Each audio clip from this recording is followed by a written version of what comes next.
Selamat berjumpa kembali dalam layanan audio Sahabat Seperjalanan. Hari ini adalah hari Senin 6 November 2023. Tema renungan saat teduh kita dengan judul Orang Benar yang Diberkati. Orang benar yang diberkati, firman Tuhan terambil dalam Kejadian pasal 9 ayat yang pertama sampai dengan ketiga. Lalu Allah memberkati Nuh dan anak-anaknya serta berfirman kepada mereka, "Beranak cuculah dan bertambah banyaklah serta penuhilah bumi. Akan takut dan akan gentar kepadamu segala binatang di bumi dan segala burung di udara dan segala yang bergerak di muka bumi dan segala ikan di laut. Ke dalam tanganmu lah semuanya itu diserahkan. Segala yang bergerak yang hidup akan menjadi makananmu.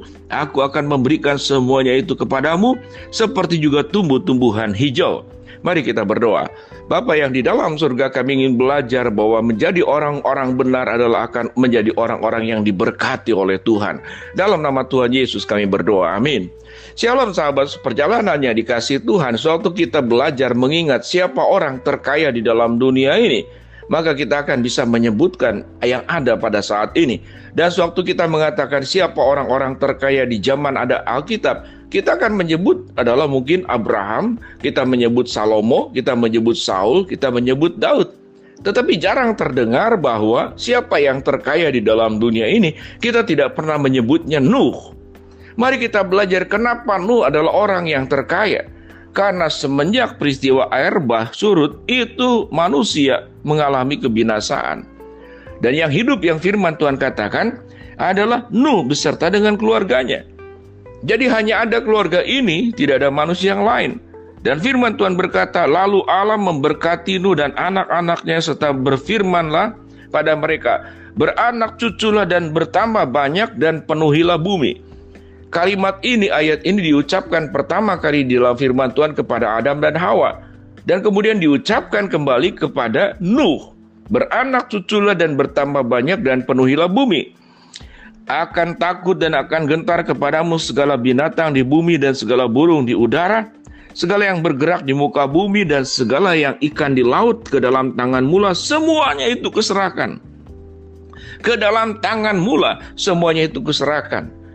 Jadi Nuh memiliki sebuah berkat yang sangat luar biasa. Segalanya itu kepada mula aku serahkan. Mengapa demikian? Nuh tentu tidak memikirkan semuanya itu. Ada ketaklukan, ada ketundukan dari semua makhluk hidup itu kepada Nuh. Dan itu tidak hanya terjadi setelah keluar dari bahtera. Tentunya itu binatang-binatang sepasang-sepasang yang masuk dalam bahtera Nuh. Bukankah di sana ada binatang buas, ada binatang berbisa, ada binatang yang berbahaya? Alkitab tidak mencatat suatu binatang-binatang dimasukkan ke dalam bahtera Nuh, kemudian binatang itu saling makan, kemudian saling berkelahi. Kita akan melihat terjadi banyak kematian tentu. Tapi Alkitab tidak mencatat. Semuanya hidup dalam kedamaian karena Allah memberikan sebuah kemampuan kepada Nuh untuk mengendalikan semua makhluk hidup. Dimulai dari mana? Dimulai dari bahtera. Setelah keluar dari bahtera, kemampuan mengendalikan yang diberikan oleh Allah itu diulangi kembali. Dinyatakan kembali pada ayat yang sudah kita baca tadi. Apa yang firman Tuhan katakan? Akan takut dan akan gentar kepadamu segala binatang di bumi dan segala burung di udara dan segala yang bergerak di muka bumi dan segala ikan yang di laut. Ke dalam tanganmu lah semuanya itu kuserahkan. Segala yang bergerak yang hidup akan menjadi makananmu. Aku telah memberikan semuanya itu kepadamu seperti juga tumbuh-tumbuhan hijau, dan seterusnya dan seterusnya. Jadi orang-orang yang benar itu akan diberikan sebuah kepercayaan oleh Tuhan. Dan katalah kepercayaan itu diberikan oleh Tuhan, engkau diberikan sebuah kewenangan, diberikan kemampuan untuk bisa mengelola, untuk bisa mempengaruhi, untuk bisa menguasai, bukan untuk diri sendiri, tapi buat kemuliaan Allah. Dan inilah Nuh dan keluarganya yang diberkati oleh Tuhan secara luar biasa.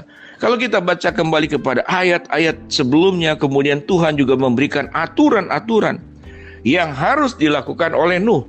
Jadi artinya tidak hanya berkat yang Tuhan berikan, kepercayaan, kuasa, pengaruh yang Tuhan limpahkan kepada Nuh, tapi ada aturan-aturan yang harus dilakukan oleh Nuh dan harus ditaati. Sewaktu itu kemudian ditaati dan dilakukan, maka kepercayaan, pengaruh, kekuasaan yang Tuhan berikan itu akan senantiasa melekat kepada Nuh.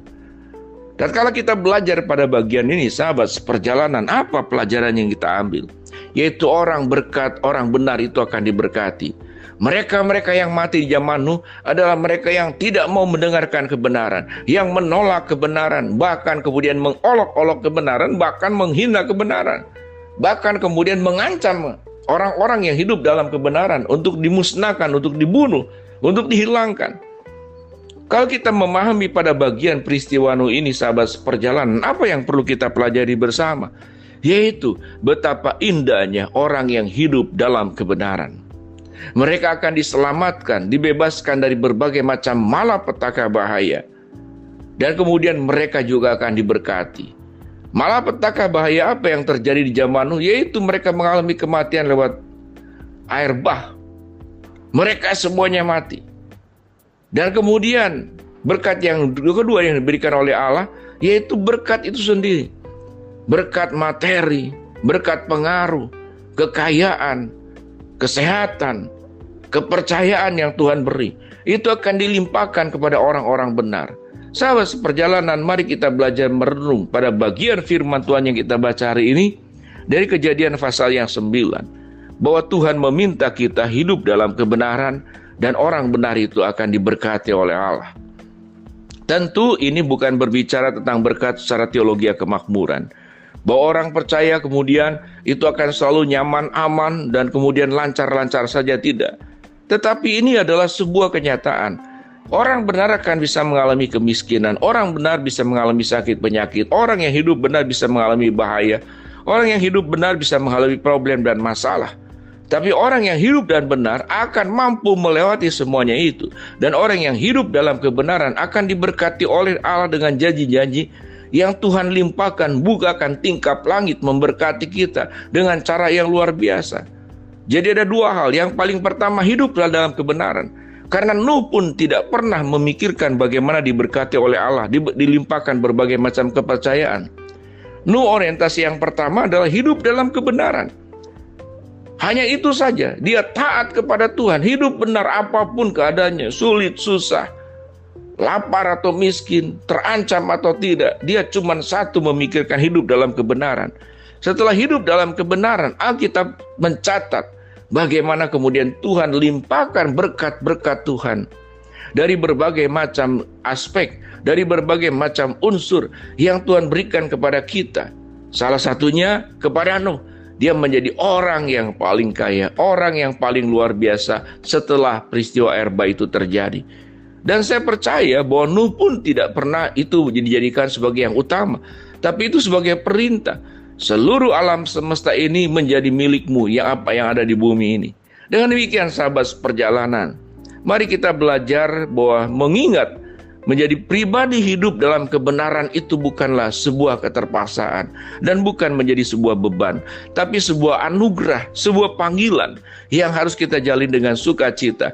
Dan kita lihat pada bagian ini, orang hidup benar itu diberkati oleh Tuhan. Mari kita berdoa. Bapa dalam surga, terima kasih buat kebenaran firman Allah yang sudah kami pelajari. Orang yang benar diberkati oleh Allah. Hamba-Mu berdoa buat sahabat seperjalanan yang sedang sakit, Tuhan jamah sembuhkan. Hamba-Mu berdoa buat sahabat seperjalanan yang sedang menghadapi masalah, Tuhan bukakan jalan. Dan berdoa buat sahabat seperjalanan yang sedang meminta, mengharapkan sesuatu, Tuhan kabulkan dengan cara dan waktunya Tuhan.